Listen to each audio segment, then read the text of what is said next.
Então, nós vamos tratar basicamente disto hoje. O Código de Processo Penal e a reforma do Código de Processo Penal. Se me permitem, eu gostaria de invocar um trabalho do professor Celso Laffer, recentemente, que saiu no Estado de São Paulo, falando sobre o Zé Guilherme Melchior, que foi um grande pensador brasileiro. Ele dizia o seguinte: o poder da crítica não pode gerar um poder absoluto. Por quê?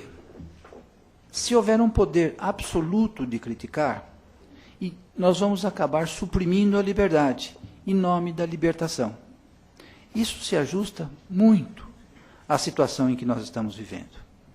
Os juízes reclamam do excesso de recurso, do excesso de trabalho, e dizem que uma das causas do congestionamento da justiça, que há décadas não julga no prazo razoável, a causa principal é o recurso, e, sobretudo, o recurso do advogado.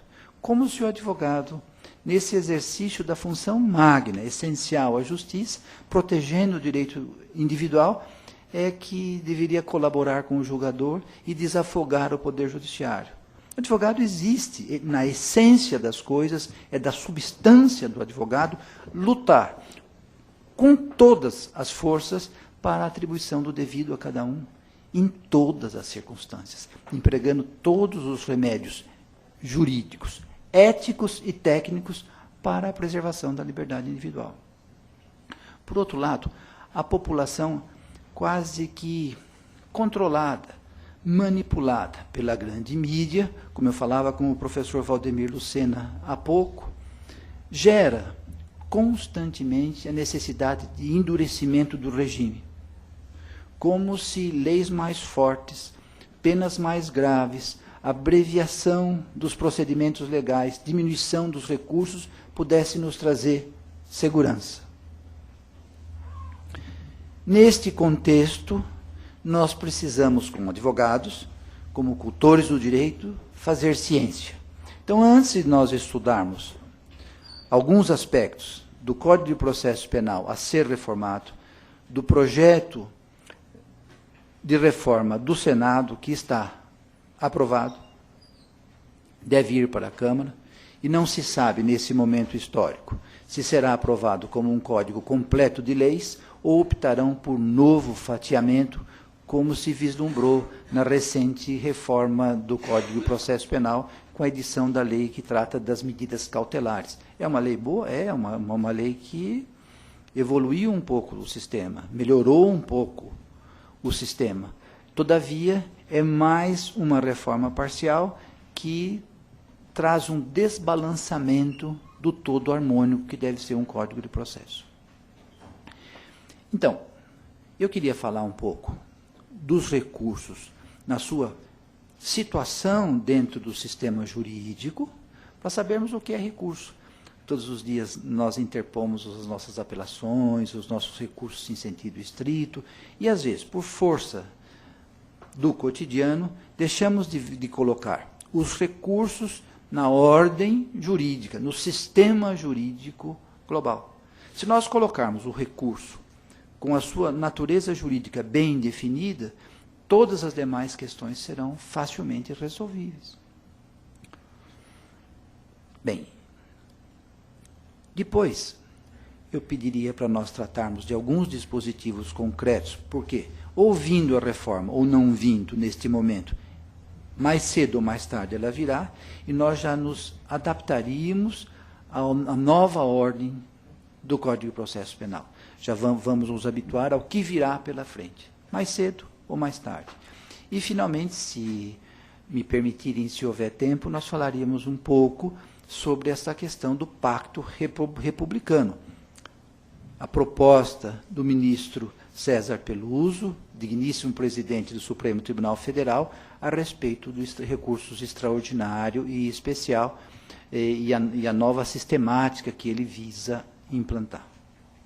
Bem, dentro desta linha programática, eu pensaria em falar inicialmente do seguinte: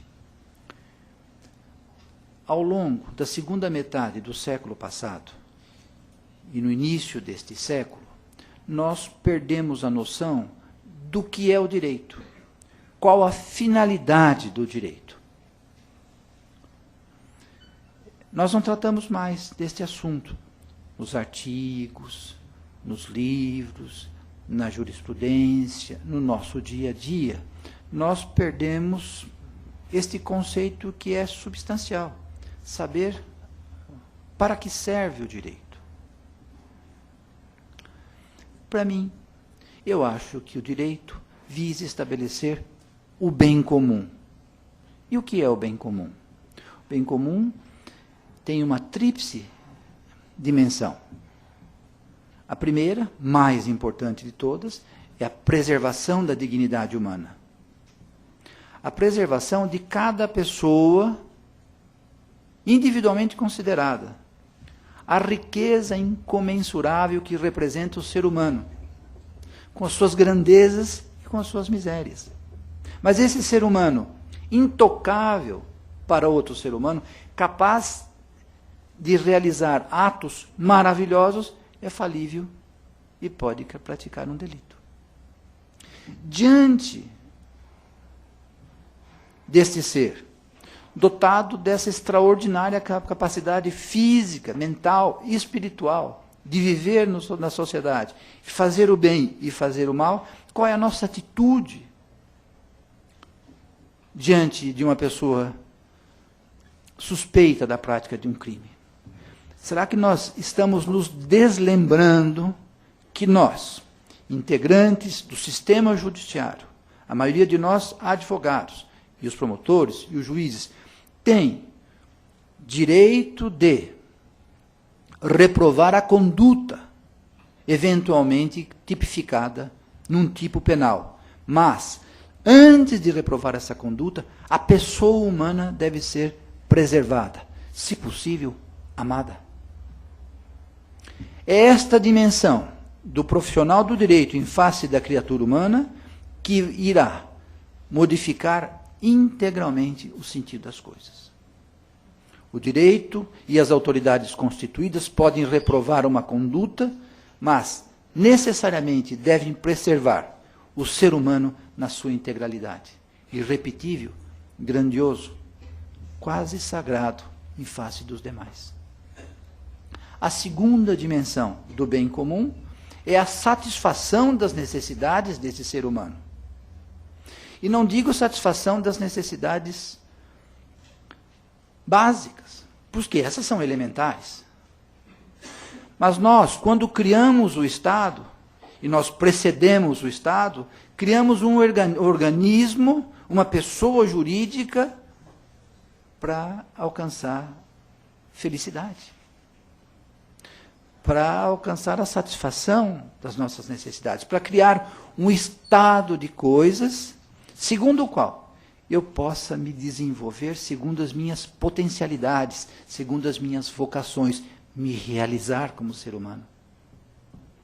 É este o segundo sentido, que se irradia para o terceiro. O bem comum visa estabelecer uma ordem jurídica, justa, estável e segura.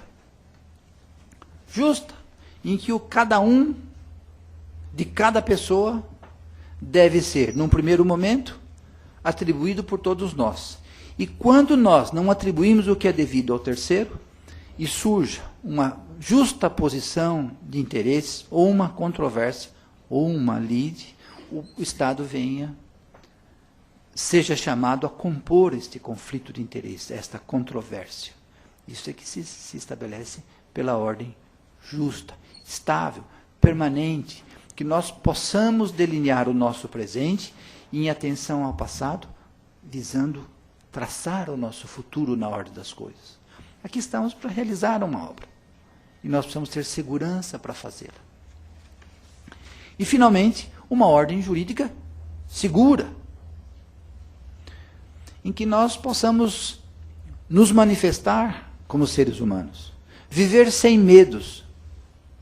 O direito tem que nos fornecer este produto consubstanciado numa ordem jurídica global, em que a minha dignidade seja preservada, as necessidades sejam supridas e eu viva numa ordem jurídica justa, estável e segura, para que eu me realize. Então, esta é a finalidade do direito. Tudo que não se conformar a esta finalidade não é direito. Muito que bem. Mas eu estou falando de garantias e eu estou falando de efetividade do processo.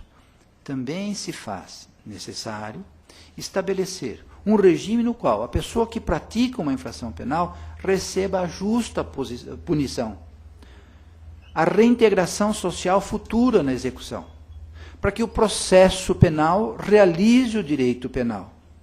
E nós saibamos que, vivendo em sociedade, nós temos liberdade limitada pela liberdade dos demais, pelos direitos dos demais.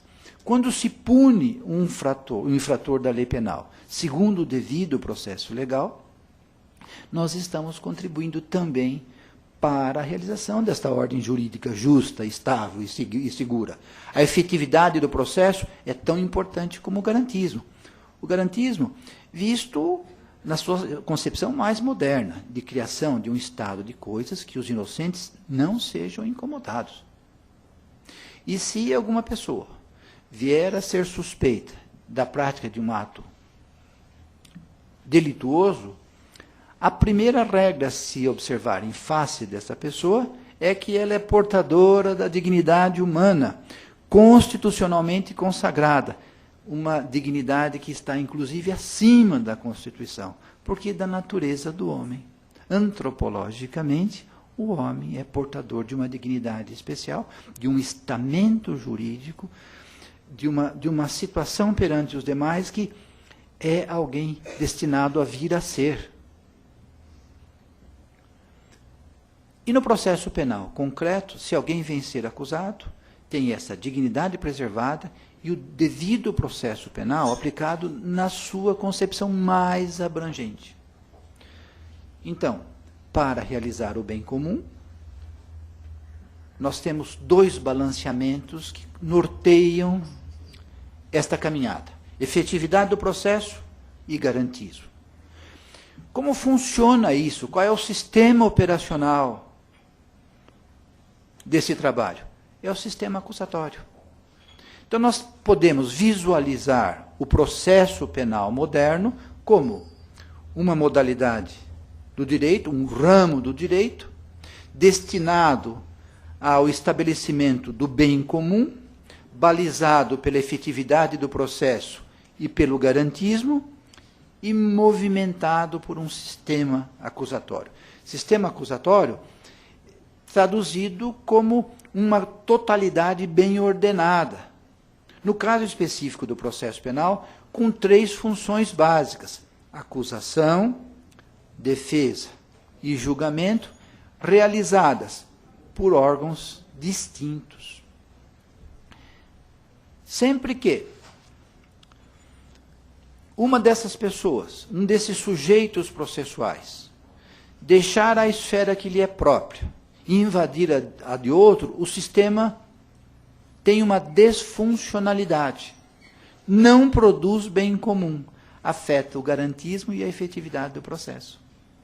Com isto, com esta visão de três funções básicas realizadas por órgãos distintos, se vislumbra desde já um juiz natural, constitucionalmente competente, equidistante das partes, chamado à resolução das causas penais, tratando acusação e defesa de forma equilibrada, distanciada, sem querer assumir a função do acusador.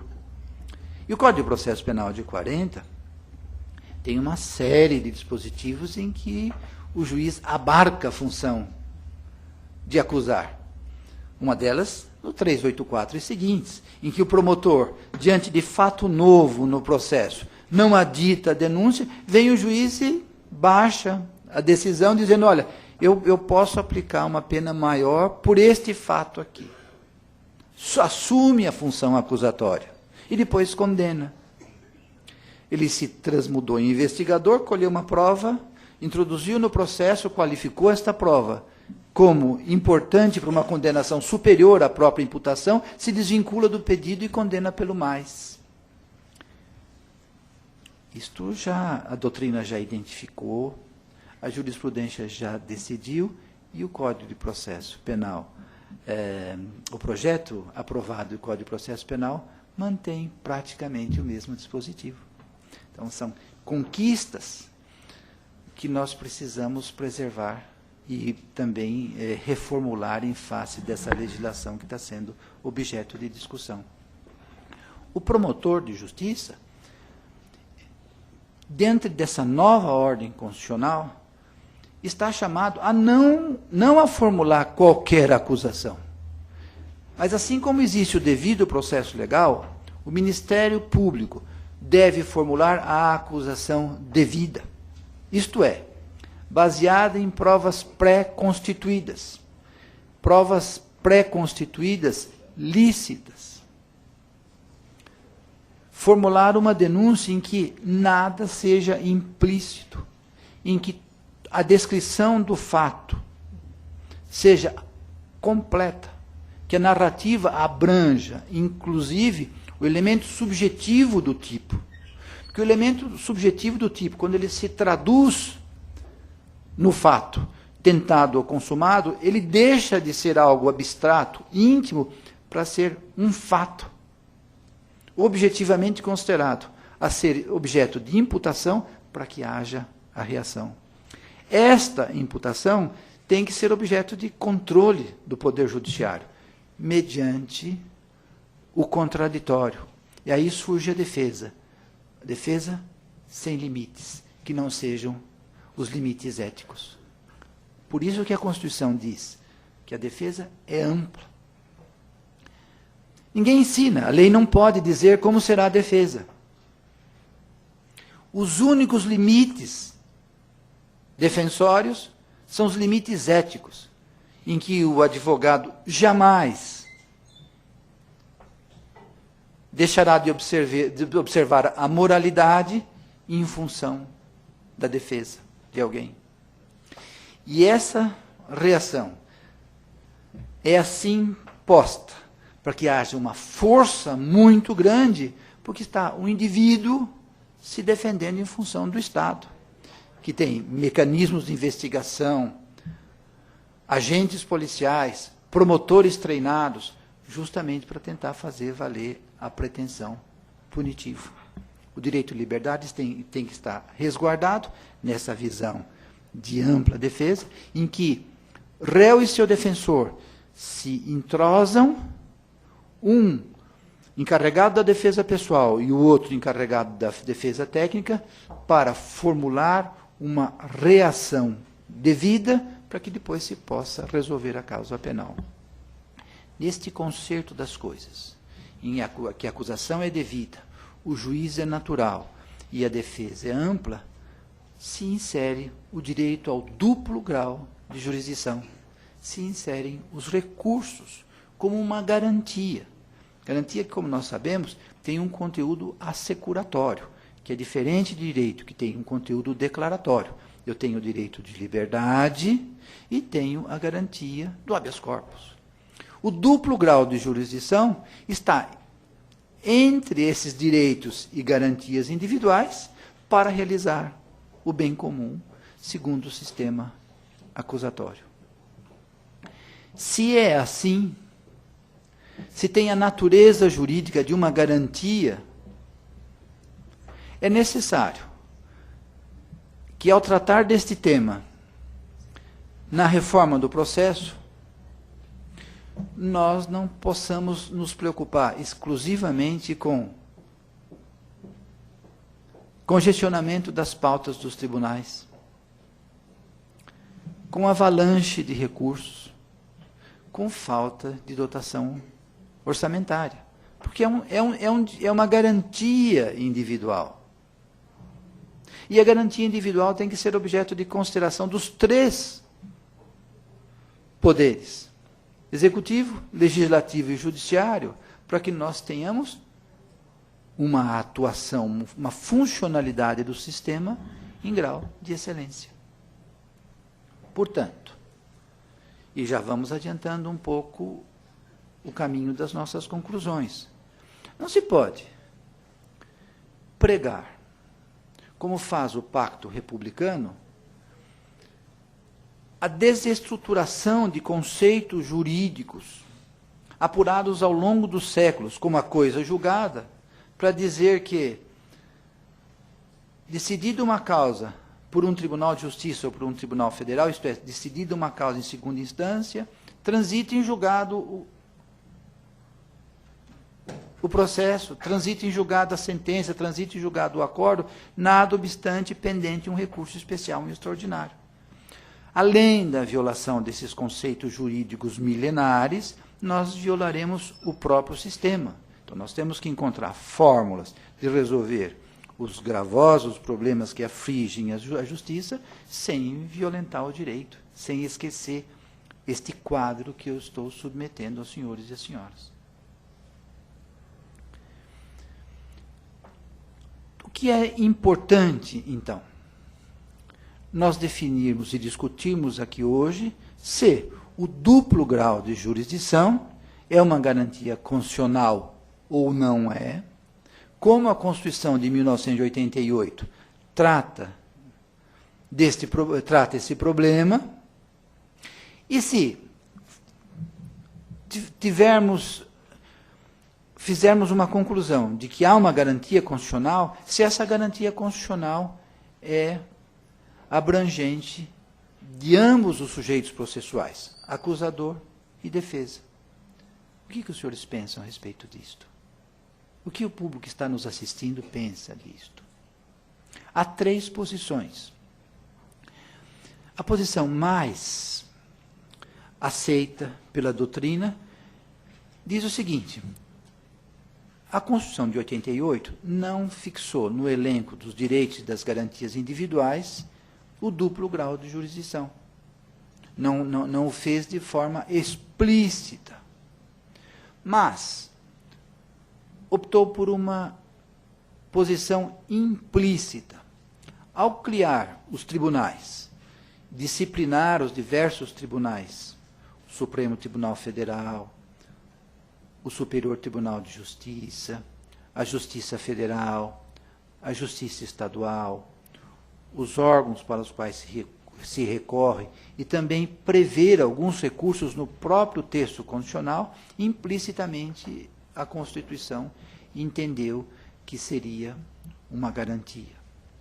Outros entendem que a previsão desses órgãos, desses sujeitos processuais, desses recursos no texto constitucional, não significam que se trate de uma garantia. É simplesmente o arranjamento, a disposição dos três poderes de Estado: executivo, legislativo, e quando chega no judiciário, trata dos poderes que vão atuar nesta área, sem mencionar explicitamente e nem implicitamente que se trate de uma garantia.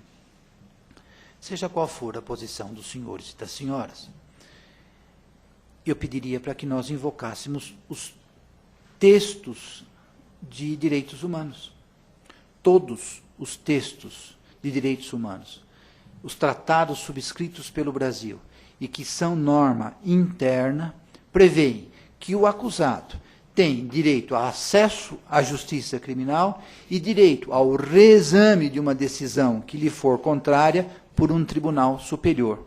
Isto se instala na Constituição, se agrega à Constituição, e com essas características: direito a um reexame da decisão que lhe for desfavorável por um juiz superior. Isso é evidente que vai trazer muitas repercussões. Por exemplo, o juiz superior provavelmente não é aquele do colégio recursal. Muitas vezes formado por juízes de primeira instância, que uns, no dia a dia, são pares e estão na mesma situação dos que terão as suas decisões reexaminadas. Depois, atravessa o corredor, se instala o colégio recursal e ele vai julgar as decisões do colega dele. Que, por sua vez, na sessão seguinte, pode julgar a deste. Sem nenhuma obediência a esse preceito constitucional do juízo superior. Tem repercussão nessa matéria também os julgamentos feitos pelos tribunais de justiça quando integrados por juízes de primeira instância, que além de ferir a garantia do duplo grau de jurisdição, fere o juiz natural.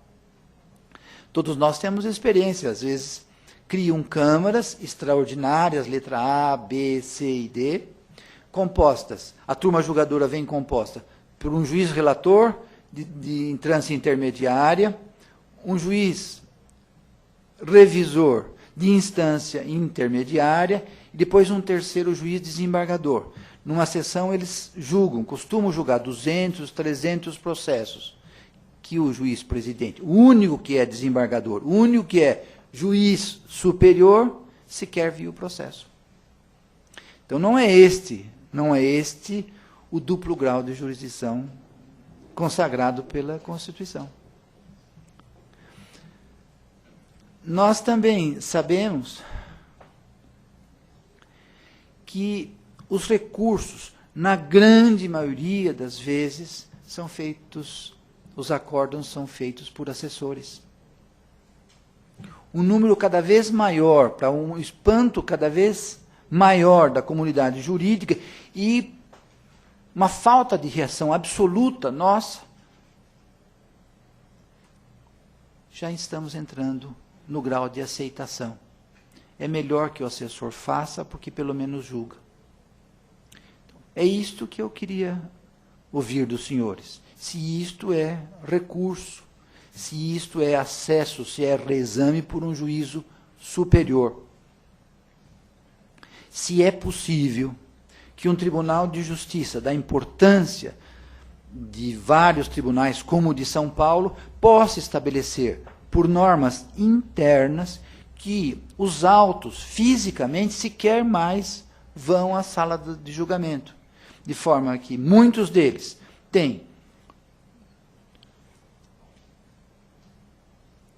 um relator que vai ler um voto feito pelo assessor, um revisor que não teve acesso aos autos, e um terceiro, porque não quis ou porque entrou no sistema, e um terceiro desembargador, que sequer viu os autos fisicamente, na área penal, examinando provas, vendo questões a serem decididas todos os dias.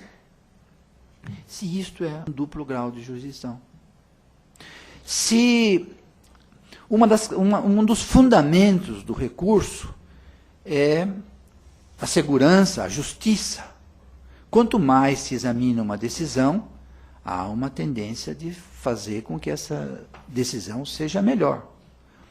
Nós sempre estudamos nos bancos universitários que o exame e o reexame das questões gera, na segunda instância, uma certa presunção de que será feito um reexame aperfeiçoado, porque são mais experientes e são vários. Bem, se é o assessor que faz o voto, e se, em vez de um julgamento colegiado, um só vê o processo e os demais passam longe do feito, onde está o caráter colegiado com a sua repercussão no processo? Um dos grandes princípios do processo penal moderno é a imediatidade entre o julgador e a causa, os protagonistas da causa. No processo criminal, não precisa enfatizar, para nós do dia a dia, que pisamos a lama, que sentimos o cheiro do cárcere e temos o drama da família instalada nos nossos escritórios, esta sobrecarga quase sobre-humana de preservação do direito de liberdade, nós nos identificamos com as pessoas, com o drama, com as circunstâncias concretas de cada um naquela circunstância. Os juízes se alheiam e os promotores se distanciam. E o direito processual penal não consiste na aplicação fria de um preceito de direito penal a uma relação jurídica e a supressão da liberdade individual com esse distanciamento. E até arquitetonicamente os tribunais se afastaram cada vez mais da população, a pretexto da segurança. Assim como hoje é difícil encontrar um médico que ouse tentar a cura de alguém por métodos modernos, mais eficazes, por medo, nós estamos nos distanciando dos jurisdicionados. Às vezes nós não conseguimos que os familiares da vítima entrem na sala de audiência, porque não cabe, porque é perigoso, porque tem um sujeito no corredor que pergunta, você é testemunha? Você é réu? Você é vítima? Não, eu sou só a mãe do réu. A senhora não pode entrar. É este o julgamento em que há imediatidade, há uma população que transferiu ao juiz poderes para ele realizar essa função. Mas essa transferência não é uma delegação em que ele não possa retomar. Se faz necessário encurtar esses caminhos para que nós participemos dos recursos. É evidente que não se quer que uma causa permaneça eternamente objeto de recurso. Precisa ter um termo final em relação ao qual nós possamos dizer, transitou em julgado, não cabe mais o recurso, porque é um outro princípio que norteia essa situação, a da certeza jurídica, em que há um limite para isso tudo. Dentro deste quadro, vem o projeto de Código de Processo Penal. É o PLS 156 do Senado, projeto legislativo 156 do Senado Federal, está integralmente no site do Senado, aprovado por uma comissão de juristas eméritos, foi presidida pelo ministro do Superior Tribunal de Justiça, ministro Hamilton Carvalhido, tem aqui de São Paulo o excelentíssimo professor, doutor titular de processo penal, Antônio Magalhães Gomes Filhos, o professor Eugênio Pacelli e diversos outros que eu não me aventuro a dizer agora, porque minha memória não permitiria. Veio este projeto, que tem uma série de pontos muito importantes para nós discutirmos. Então, vamos tocar em alguns deles, para que a gente já vá se atualizando com esta reforma.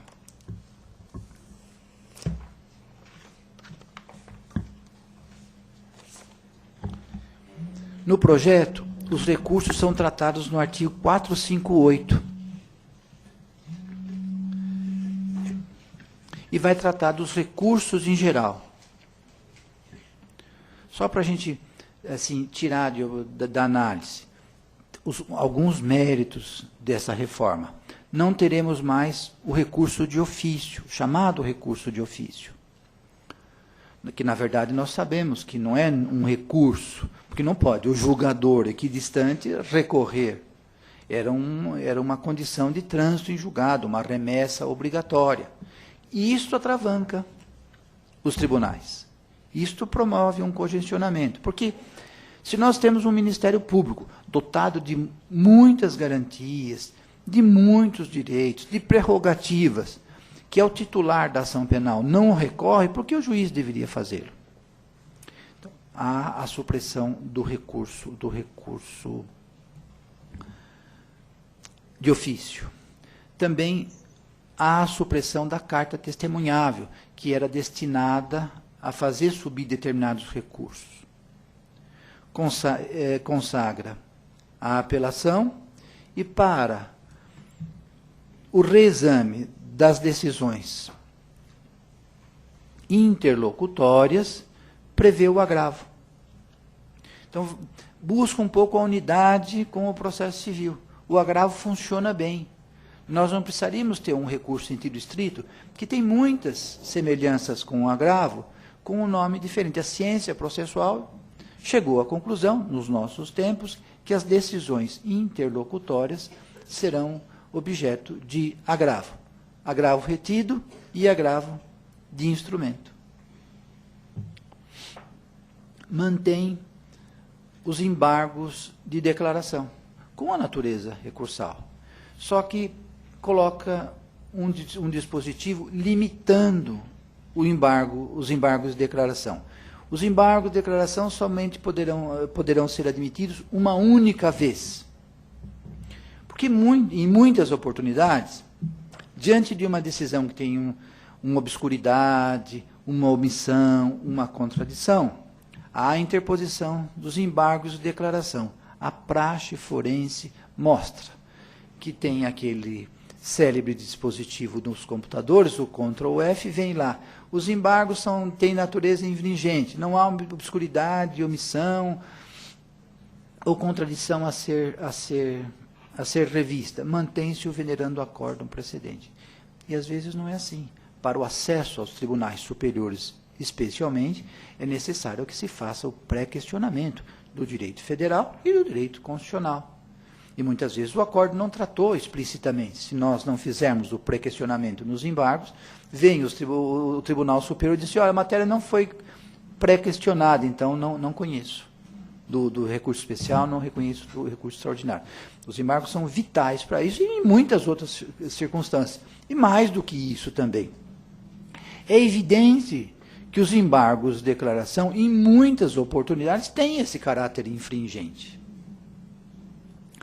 Se o juiz aplica uma pena elevada, porque diz que o réu é reincidente, porque leu mal a certidão de antecedentes, se entra com os embargos, está vendo uma contradição.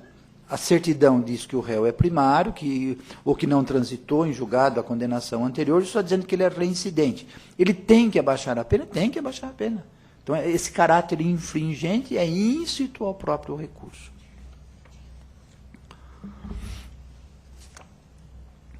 Disciplina também o habeas corpus e o mandado de segurança em matéria criminal de uma forma bastante evoluída, porque não considera nem o habeas corpus e nem o mandado de segurança como recurso, como de fato não são. Se tratam de ações. Ações de natureza constitucional que passam a ser tratadas no Código de Processo, no Código de Processo Penal, a ser reformado como ações de impugnação. Disciplina o extraordinário e especial, que nós não vamos poder examinar também hoje por causa da limitação do nosso tempo, mas que também eu considero como ações de impugnação. Tanto no extraordinário quanto no especial, o objetivo da lei é preservar ou o direito federal ou o direito constitucional num país de dimensões constitucionais e que faz o Estado, para conseguir isso, se vale da irresignação da parte vencida, que quer reformar a sua situação prejudicial, então leva os processos aos tribunais superiores. Tanto o especial quanto o extraordinário, na verdade, são garantias de nós mantermos o Estado democrático, o Estado federal, a unidade dessa federação. Porque somos muitos Estados, com formações diferentes, com culturas diferentes, em muitos lugares com línguas quase diferentes, com dificuldades muito específicas do ponto de vista regional, que precisam ter essa unificação. Por isso que se cria um Superior Tribunal de Justiça e um Supremo Tribunal Federal.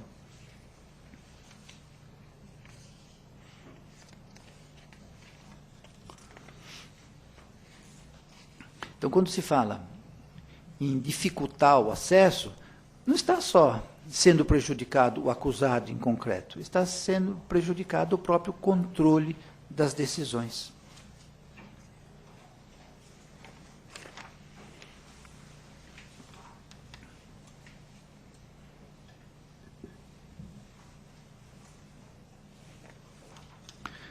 Então, de forma mais ordenada, os recursos hoje, para nós falarmos tecnicamente, passam a ser só os voluntários. Não temos mais o recurso de ofício. No lugar do recurso em sentido estrito, nós criamos o agravo. Ou o agravo retido, ou o agravo de instrumento. Extinguimos o recurso da carta testemunhável. Tanto o agravo quanto a apelação precisam ser interpostos a partir da reforma, já acompanhados das respectivas razões. Não se faz mais possível entrar com uma petição de apelação com o pedido do prazo legal para a ilustração do pedido, para o oferecimento de razões. Em decorrência dessa exigência da apresentação do recurso acompanhado das respectivas razões, o prazo da apelação é aumentado, passa a ser de 15 dias. Estas razões precisam ser a fundamentação correta do recurso, abordando as questões de fato, as questões de direito e o pedido. Alegações finais, pedindo condenação nos termos da denúncia, ou absolvição, pedido de absolvição, pedido de justiça, poderão ter o risco de não serem conhecidas, porque não estão fundamentadas. A falta de fundamentação impede a garantia do contraditório. Vejam que importante só esta pequena modificação do projeto de reforma do Código de Processo Penal já justificaria a sua edição. Não se chegou ainda ao que recentemente fez o direito português. Em Portugal, com uma nova legislação processual muito garantista, se o Ministério Público recorre e os autos sobem ao tribunal, se o procurador de justiça, o promotor que funciona em segunda instância, coloca um visto, o processo segue. Se o promotor resolve fazer o seu parecer, os autos voltam para a defesa para que a defesa se manifeste sobre o parecer. Olha o contraditório. Porque, veja, mesmo no Código de 40, não tem um dispositivo que diga que, subindo um recurso do Ministério Público ou da Defesa, os autos sejam distribuídos para um procurador para ele oferecer parecer. Diz apenas que se dará vista dos autos, dará ciência dos autos ao Procurador-Geral de Justiça. Para quê? Porque o Ministério Público está lá numa comarca distante, que não pode acompanhar o seu recurso, tem um órgão de segunda que acompanhe o recurso, mas ele não tem direito de oferecer parecer. Esse é um outro desvio funcional, que precisaria ser resolvido. E isto causa problemas à duração razoável do processo. Porque, às vezes, mesmo com o réu preso, os autos vão ao Ministério Público e ali ficam 2, 3 meses aguardando um parecer. E vem um parecer do procurador, que muitas vezes funciona perante a Câmara, convive com o juiz, está diuturnamente no tribunal e vai apreciar aquela questão. E a defesa não tem oportunidade de atuar em contraditório. É lógico, nós tentamos resolver isso com os memoriais, com sustentação oral, mas o parecer do Ministério Público neste recurso não deveria ser suprimido e, caso mantido, se dá oportunidade à defesa para se manifestar. Há uma modificação muito grande em relação aos embargos infringentes.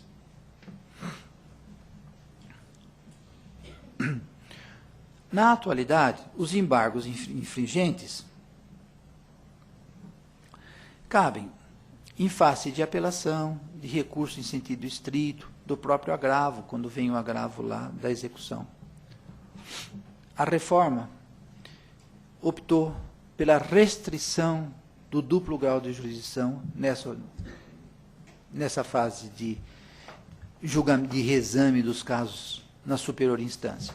Nós lembramos que os embargos infringentes são aqueles passíveis de interposição exclusivamente pela defesa em face do voto favorável à defesa.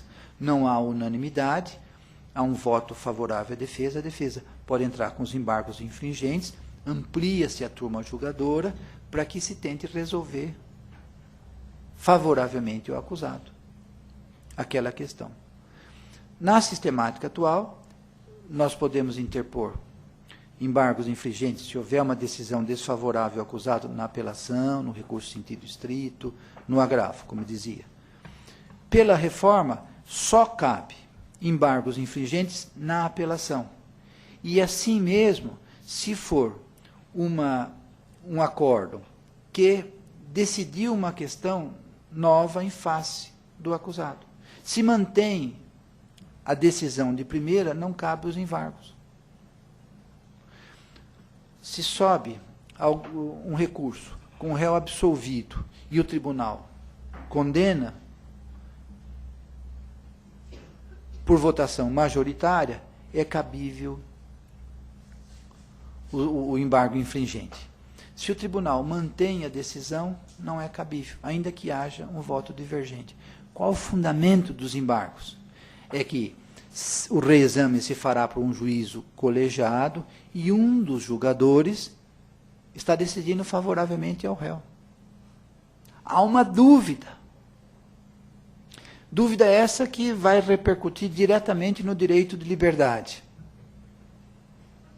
E não se pode, com o devido respeito à comissão e ao Senado e à Câmara dos Deputados, restringir esta faculdade, este ônus, esta garantia individual que prejudicando a defesa. Não é isto que vai agilizar a tramitação dos recursos. É isto que simplesmente vai alterar esse sentido de confiança na justiça.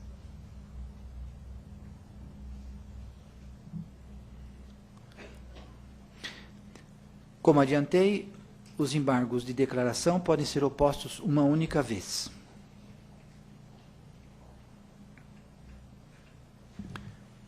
E agora uma outra alteração do ponto de vista funcional. A partir da reforma, os relatores, monocraticamente, poderão decidir questões quando o tema do recurso se contrapor ou se ajustar à orientação dominante no tribunal. Ou houver a incidência de uma súmula, subindo uns autos, distribuído ao relator. Se esse relator entende que a decisão está conforme a jurisprudência dominante, ou uma súmula, ele decide monocraticamente as decisões, decide monocraticamente o recurso. A parte insatisfeita terá que entrar com um agravo, que nós chamamos o chamado agravo regimental, ou agravo interno, para a Câmara para decidir isto. Imagine o risco que nós vamos criar. Mantido o volume de recursos, ensejada essa possibilidade,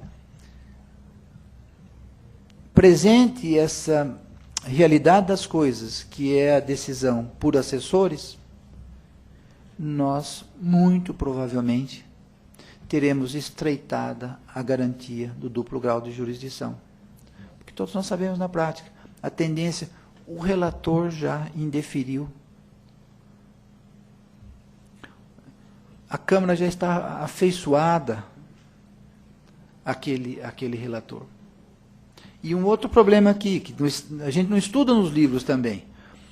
Os tribunais, os órgãos colegiados, há muito. E agora, de uma forma assim, parece que mais intensa, não são formados com uma participação equitativa. Um tribunal grande, como um Tribunal de Justiça de São Paulo, de Paraná, do Rio de Janeiro, de Minas Gerais, o que acontece na prática que a gente percebe? Um juiz é promovido a desembargador, passa a integrar uma determinada Câmara. aí esse juiz passa a divergir dos seus pares, por entendimento diverso, às vezes é mais rigoroso na apreciação da prova, às vezes é mais liberal, às vezes tem concepções jurídicas muito diferentes dos demais. E isso é extremamente propício, porque se um dos julgadores dissente, discute, argumenta, os demais também são obrigados a pensar, argumentar, remover convicções já às vezes automatizadas, enfim. Essa discussão traz luz ao julgamento. Na prática, o que ocorre? O juiz que começa a divergir muito, percebe que ele está dando trabalho, isso demanda mais tempo, porque tem que fazer o voto divergente, é tido como uma situação desfuncional, quando, na verdade, o desfuncional é o automatismo. Esse juiz vai se agregar a alguma outra Câmara, na qual ele tenha colegas desembargadores que pensem do mesmo jeito, que façam da mesma forma. Se subtrai a discussão. Quase que o colegiado fica assim, sem nenhuma função efetiva.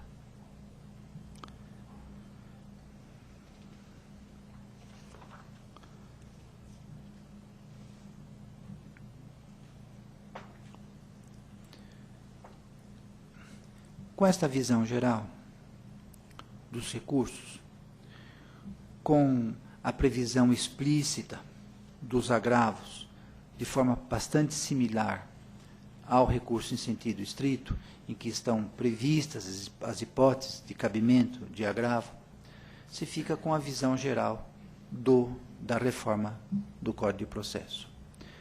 No curso disto, o ministro César Peluso vem e propõe um pacto republicano, dizendo que não é essencial o acesso aos tribunais superiores.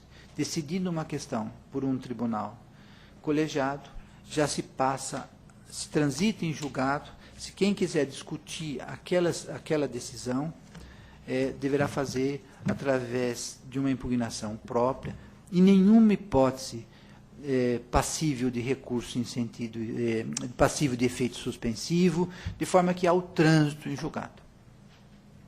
E se instalou um debate grande a respeito disso. Uns são favoráveis a essa proposição, outros são frontalmente contrários. Todos entendem, os adeptos desta reforma entendem que isso esvaziará o tribunal em relação aos recursos, serão muito menos os recursos, ficará desafogado o Supremo, ficará desafogado o STJ. Será que isto é correto? Primeiro ponto a ser enfrentado. Se cabe um recurso previsto na Constituição, esse recurso é interposto e admitido, transitou em julgado aquela decisão? Acho que no primeiro dia que nós entramos na universidade, nós fomos receber o trote. Decisão transitada em julgado é aquela que não cabe mais recurso. Nós precisamos destruir esta construção milenar, como eu dizia, do direito, para resolver o problema do Supremo, do Superior Tribunal de Justiça? Acho que não. Segunda questão. Dizem que o provimento dos recursos extraordinários é baixíssimo. Um recurso extraordinário admitido que casse uma decisão de algum tribunal justificaria? Evidente que sim, porque o bem jurídico para ser protegido é a liberdade. Como passarão a decidir os tribunais locais se as decisões deles não puderem mais ser objeto de reexame, ou de um reexame extremamente excepcional? Um dos fundamentos do duplo grau de jurisdição, um dos fundamentos do recurso não é que, sabendo que a sua decisão poderá ser objeto de reexame, que as partes poderão recorrer, o juiz não se estimula a fazer um trabalho melhor? Até que ponto a impossibilidade de acesso, como se faz atualmente ao Superior Tribunal de Justiça, ao Supremo Tribunal Federal, não vai fazer com que as decisões, em vez de serem melhores, sejam piores? O ministro percebe isso numa das suas palestras, ele disse, vai haver mais responsabilidade do julgador de segunda instância local, porque a decisão dele transita em julgado. valerá essa recomendação? Tenha cuidado, desembargador. O desembargador, em princípio, e felizmente, como regra, é alguém que passou longos anos judicando como juiz de carreira, ou integrado pelo quinto constitucional do Ministério Público, da OAB, e está com disposição de fazer justiça. Agora, se atropela esse juiz com um número excessivo de recursos, ele vai encontrar fórmulas de dar vazão aos processos sem examiná-los bem.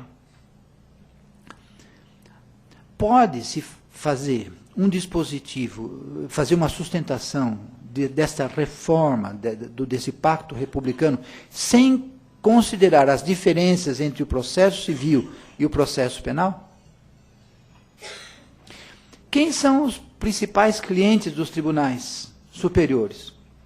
Segundo as estatísticas atuais, os 10 principais clientes são o próprio Estado.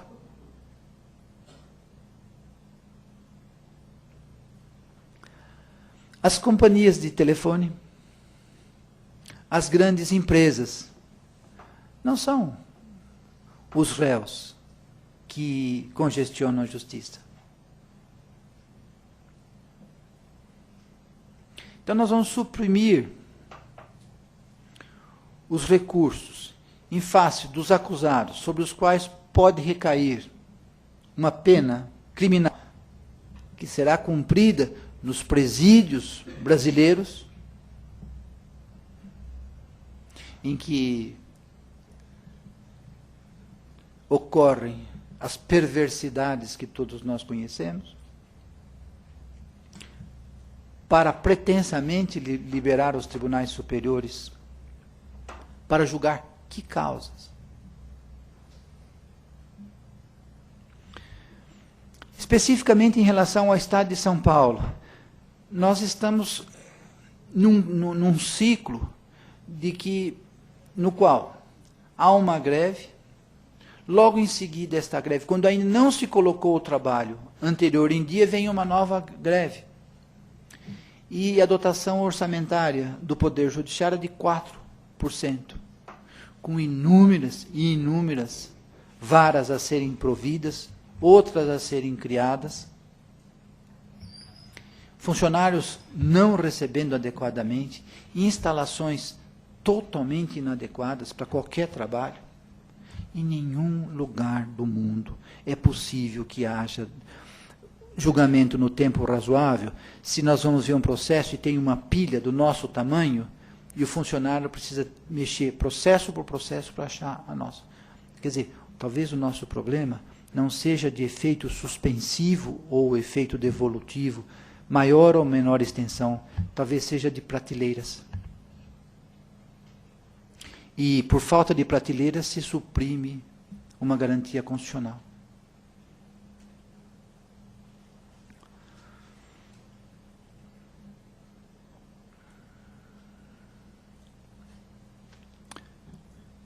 Eminentes colegas da advocacia, minhas senhoras, meus senhores,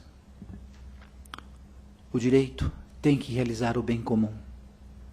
Sem a realização do bem comum, nós não faremos um Estado em que a dignidade seja preservada, as necessidades satisfeitas e se tenha uma ordem jurídica justa, estável e segura para que nós nos realizemos segundo as nossas potencialidades.